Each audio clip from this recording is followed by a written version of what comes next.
I must say that when I applied for this talk, I kind of thought, I hope I get a little corner where I can speak with like 10 other nerds on like content moderation deep down. And now I'm a bit here on the stage, and I have to leave my comfort zone. And I hope we share a nice time together. But I'm a bit nervous. I'm not the stagey type of person. But I hope you will enjoy, and I will get nicely out of my comfort zone, which I want to invite you here. I drink the mate, and a very good friend of mine has a mate space here. Mate is also something that has to do with not democracy, but community, because it brings people together to drink and communicate, and whoever wants afterwards maybe speak with me and have this nerdy corner where you can really get into talk. I want to invite you to come there and to just enjoy a mate for free and to use that experience as well. And anyone who wants a bit of a quiet time, you can go there and try out what is mate when it's not done in a bottle and not a lemonade. But back to where the wind doesn't blow, as the topic is the chances of small tech platforms that I looked at, how they do democratic content moderation and the way they involve communities.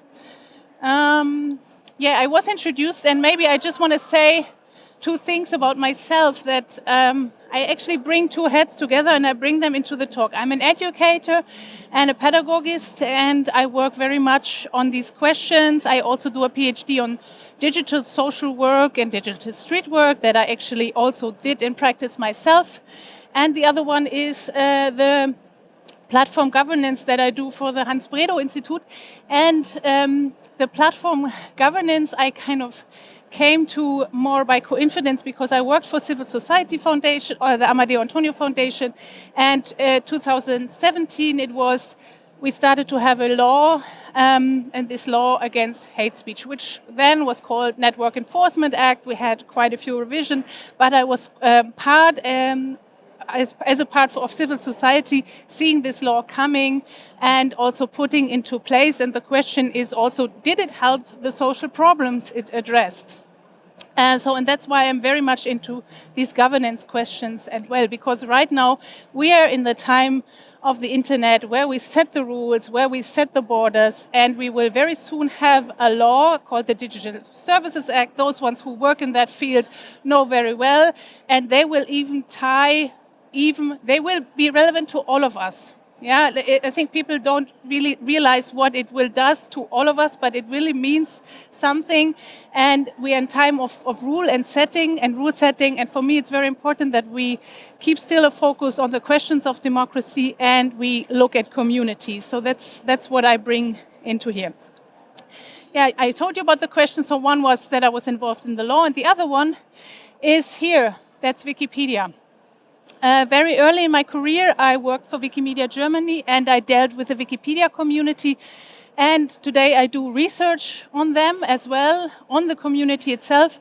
And I've always asked myself, this is still the fifth biggest website of the world. Of all of them, it's a public domain, it's a commonly orientated, it has a volunteer system, a few thousand people hold together the content moderation that is happening right there. And it's 20 years old, it's somehow survived, and it somehow created quality. Nevertheless, we have on the other side all the other social media platforms that came up that became bigger and bigger and megalomatic. And still we have this very focused, very clear, very democratic in a way, not fully democratic, but democratic orientated content moderation that the community has. And I always ask myself, okay, why is that and how does it actually work so well? I can tell you from my experience that it has something to do, very sure, with this very deep web of rules and norm setting that the Wikipedian in the early 2000 until 10, 12 did to themselves. And they have five principles. And of course, it's a community which has also its problems. I don't have so much space to speak about it, but it still is interesting that it is a self-governed community in comparison to all the other. Which brings me to these questions. Okay, why do we look where the wind blows? Because we, in regulation, in rules, in norm setting, the Network Enforcement Act, that's where the wind blows, and they look at big tech. And states want that the content moderation is better, that platforms are more reliable for the content that is uploaded there. But just before, I just want to clear, so we have user-generated content. That's actually the key piece of the internet to me. So we have posts, comments, images, the reviews all on social media platforms. Social media platforms, there's many discussion. I see it very wide. There are internet-based channels where prosumer or user create this user-generated content for a narrow or broader audience. So the interesting thing is that the platform, since the e-commerce directive 2000, they are not reliable for user-generated content, and in a way, of course, that's what they are there for, that's what they live off. So until further notice, this kind of is still the base that is there, and that makes it all possible that we have communities and that we have this creation and that we have content moderation, because that at one point needs to be done. And the last point, of course, we look into a future where it's not going to go down because the number of uploaded content is on the rise, even for these very, very big platforms who deal with enormous amount of content and who really have also a hard time struggling with it. Many things I said here. So what is interesting to me, so actually, where's the democratic moment? But what is democracy? We are here, many people in a space. If I would ask three of you, I would probably get very different definitions. What is interesting to me is how equal is it? How participatory is it? And is it kind of in a way legitimized? So the state regulation, I told you, is very busy with this big tech, and that's where they look in on, that's where the the discourse of power and power struggle around content moderation is. And we have, here you see the VLOPs, very large online platform, there's even own names for them. And governments are very focused on numbers and penalties. Okay, so if you are a VLOP or not, or if you are the Network Enforcement Act is for you or not, it will depend on how much monthly active user you have, and that is kind of the line. And if you don't obey this law to take down specific content that has been flagged to you, then you face specific penalties. So I can tell you from social practice, penalties is very limited in actually enforcing social change. And big companies prefer to pay penalties, but not to change so much, maybe online behavior, not to work with communities, not to think about so much how can we actually create social cohesion, or how can we prevent hate speech, how can we prevent disinformation. Of course they work around it, I don't want to even say it, but we have a logic from the outside coming to them that is not very helpful. So my focus in my research and my questions that drive me, and that's why I stand here, is, okay, where's actually best practice? Where do communities live very good? Where do they live, as it's so-called, healthy? Or where do they have a very balanced or democratic insight? Whether they are resilient? And how is the user involved in content moderation, in taking down, in creating the posts? So what I will do now with you, I will just show you very shortly the three different types that there is of moderation. I orientate here to a researcher called Robin Kaplan. She kind of opened it up, and I kind of diversified it myself. And it's not all, but it's just to give you an insight. So what we have is an industrial moderation, so-called decision factory. Some of you might remember 2018, we had a movie called The Cleaners.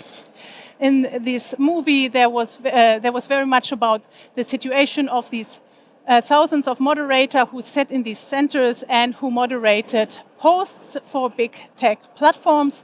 And they are typology, so we have high employees. They're usually not employed in Europe. Moderators' labor time is kept under surveillance. They have a very short amount of time to see what is the content, and then also decide. The content is mostly coming to them pre-filtered. And we have here my pre-version of my presentation. I hope that's okay. So, and they have something in them that is interesting. They have trusted flagger, or they have civil society that they kind of interact in helping them flagging content, for example, disinformation. So that's the industrial model, and regulation, as I told you, numbers, penalties, and targeting to the industrial model. You have the artisanal the artisanal moderation, which means the content moderation is kind of done by a case-to-case study. It's more the craftiness. Moderation teams range between 5 to mid-size, 200. We have a limited use of AI. I told you that the content is pre-filtered, but there's very small tech platforms. As I looked at them, they partly have their homebrew own artificial intelligence that they work with in content moderation to grab content that they don't want on the platform. So here, most of it is looked at after the post. Content moderation is employed by the company itself. And of course, we have a higher quality because it's easier to adapt into cultural context. We have more time to decision making. Moderators often look into the accounts as well as the post. They look into these whole interaction areas. And of course, it comes with a higher cost to the platforms that they actually do. Like these small text platforms that I researched on, most of them were German-based, most of them obey to the GDPR, their servers are in Germany, and they do commit to a certain value that they have a responsibility for their communities, for their product, which is the platform, and they do make sure they employ people. As an example, that Robin Kaplan names, for example, Vimeo or Change.org, and we come to two more models. So we have the community-reliant models, and it's interesting because there's actually two. One of I introduced you, that is the Wikipedia, that is a self-governed system. You find it kind of here. Pages or groups establish their own rules. They order their own moderators, and they enforce their own rules themselves. Mastodon is another example of they less use AI, and the decisions are made within the community with more transparency, actually a lot of transparency, and the possibility of any user to become a moderator. So you can be that person that is responsible for deletion, or that will be part of the decision whether this account is blocked or that is taken down.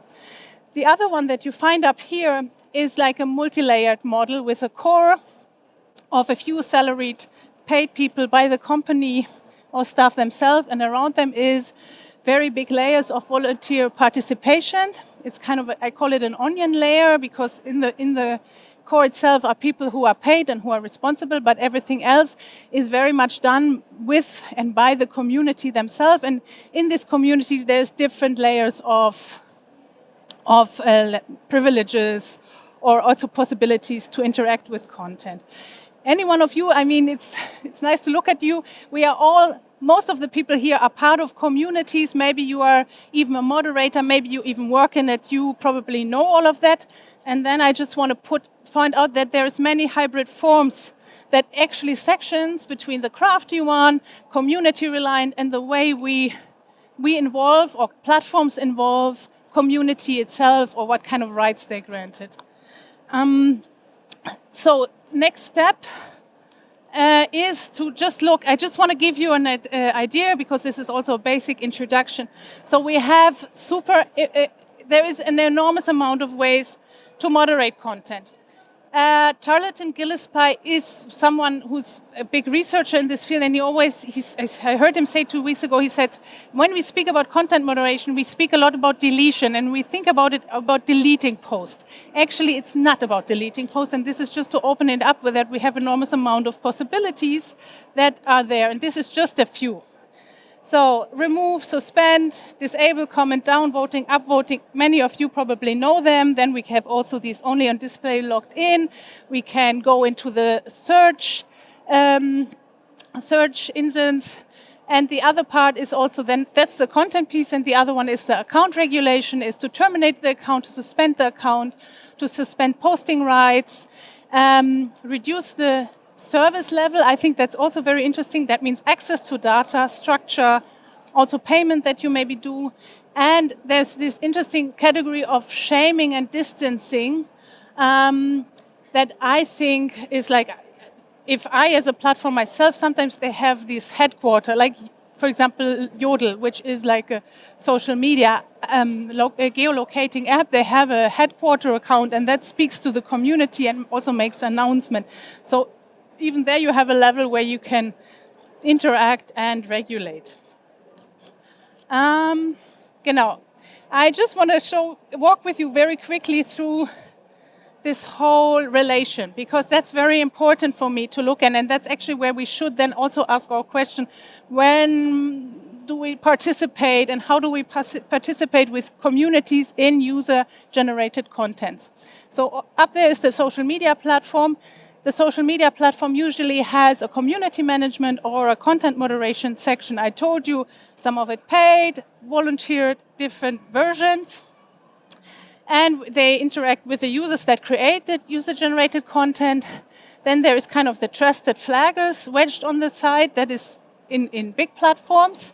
And we have these moderators. I'm more interested in these moderators because they do work together with, here you see, they are kind of a wedged bridge between the content moderation that's paid, or the content moderation team, and the users and the community. And they actually fulfill a very big part on decision making and enforcing also specific rules.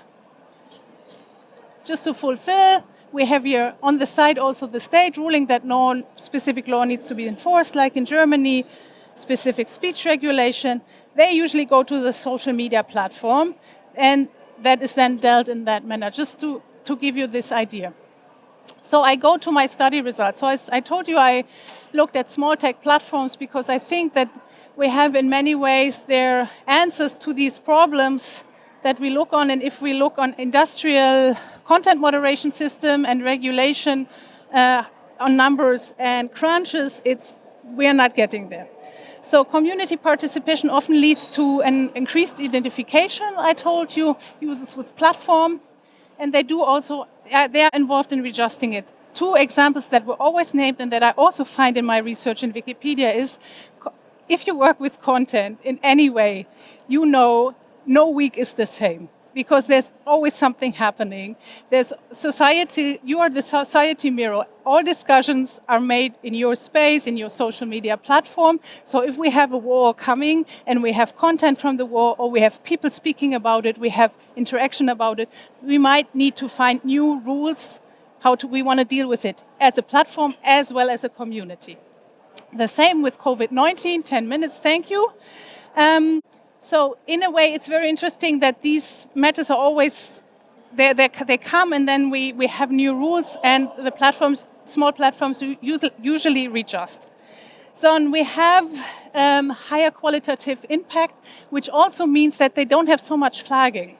So if the community itself discusses and uses this space that I described you to kind of prevent or to find solutions themselves, they will have a better impact, and they will still have the people at their platform. Very interesting in my approach, I looked also at the history. When did these small tech platforms come up? Most of these platforms are a bit like Wikipedia. They are from the 90s, early 2000s. They kind of survived in that whole matter with their own communities themselves. And they often had better rules. I noticed when the Network Enforcement Act came up, then the development was like they had a lot of put back figures. So if you had problems that content was taken down, they already were in contact, for example, with that person or with the community itself. So later this measure was put into that law, but actually you could see that they were already participating in it. And laws always do create anticipation of Smalltech. Smalltech was not affected by NetzDG. Nevertheless, it was something that they carefully looked on, and they did also adapt specific things. So in a way, what is more democratic?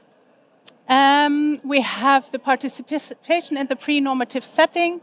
What is very interesting to me is user courts and participatory structures. So if here in the room, children of the 90s, millennials, if you ever, when you first came to the internet, were part of a forum where there was a user courts, I'm looking for you because I want to do interviews. Because there was this user courts actually in the early times where people were doing what I described to you. They were deciding on the content, they were deciding on account deletion, on suspension, and I want to kind of save this idea back and bring it back into this discussion now, because I think it's worth looking at it when we speak about democracy and participation.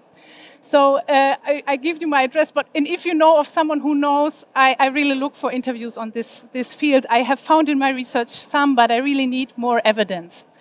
So, and exactly, I told you social cohesion is something that in this community happens, even if it's difficult sometimes, and the platforms also take account for that.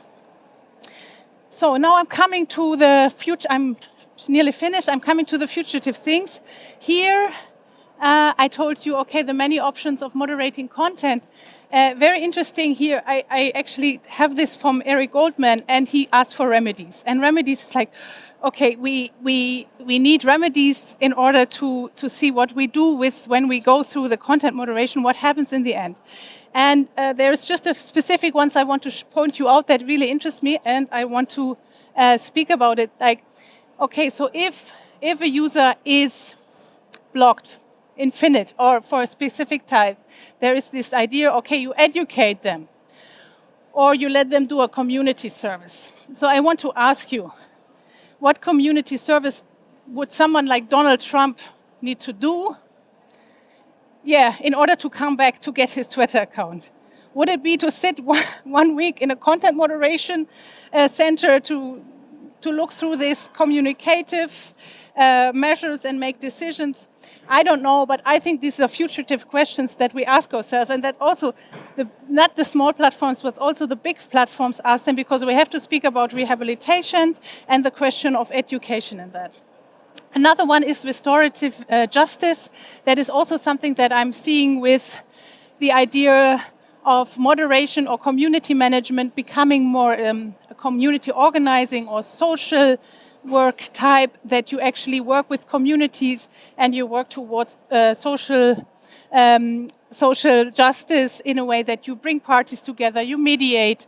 I also have done that plenty of times for the Wikipedia community. You will find nothing scripted, but it's very important sometimes to have a person from the outside that makes sure that communities don't get vulnerable, that toxic user don't destroy so much.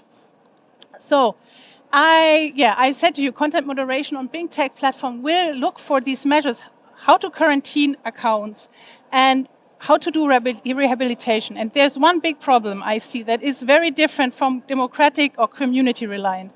Because as a big platform, I want my people to be there. If I put them in quarantine or if I block their account, I don't have participation. But it's part of my business deal is to open these platforms. So I think that we will have a discussion about the way, whether and how we rehabilitate specific user and specific user rights. We have vulnerable groups that need protection and that should be granted them, helping a social structure, and that need neutral and privileged account. What do I mean by that? I said it's kind of a trusted flag and reserve.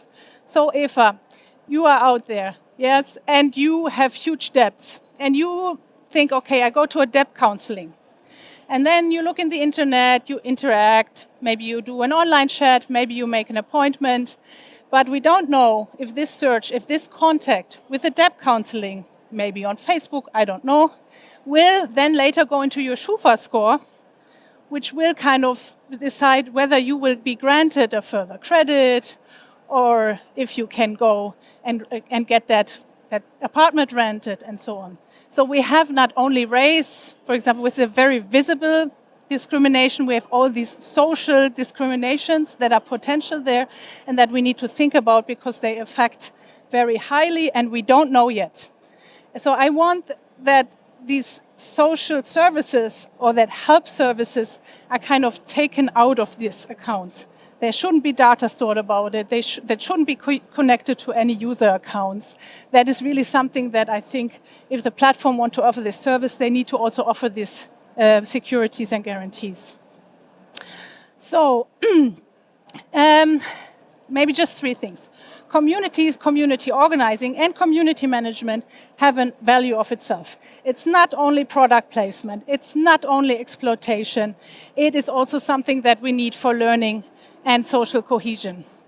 And civil society, as I was part of it, I see it's very important that they involve, but I also think we have to go to user groups and we have to look more at the people who are already involved on a specific level, that are these moderators, for example, that are digital volunteers that work every day, that commit to social cohesion, to a social service in a way, because they flag, they content, they interact, and they do something that the whole structure holds together.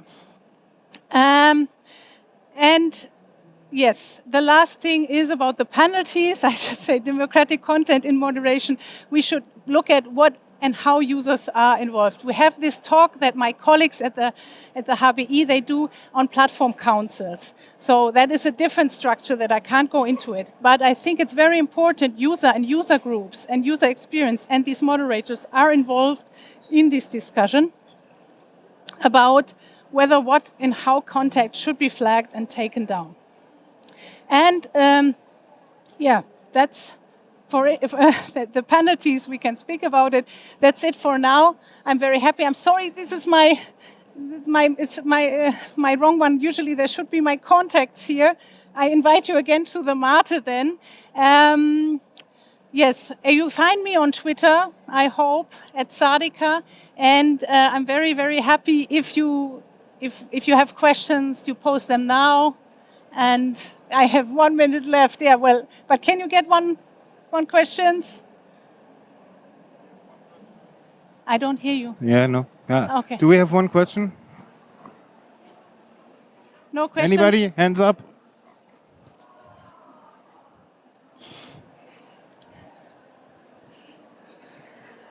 Thank you for the presentation. I have one question that came into my mind. What can we learn from this for an open society? Okay. I think that that is the core of an open society, not letting it go to the law itself or sitting back and saying, the platforms will do it or they will moderate it. It will bring us more into action.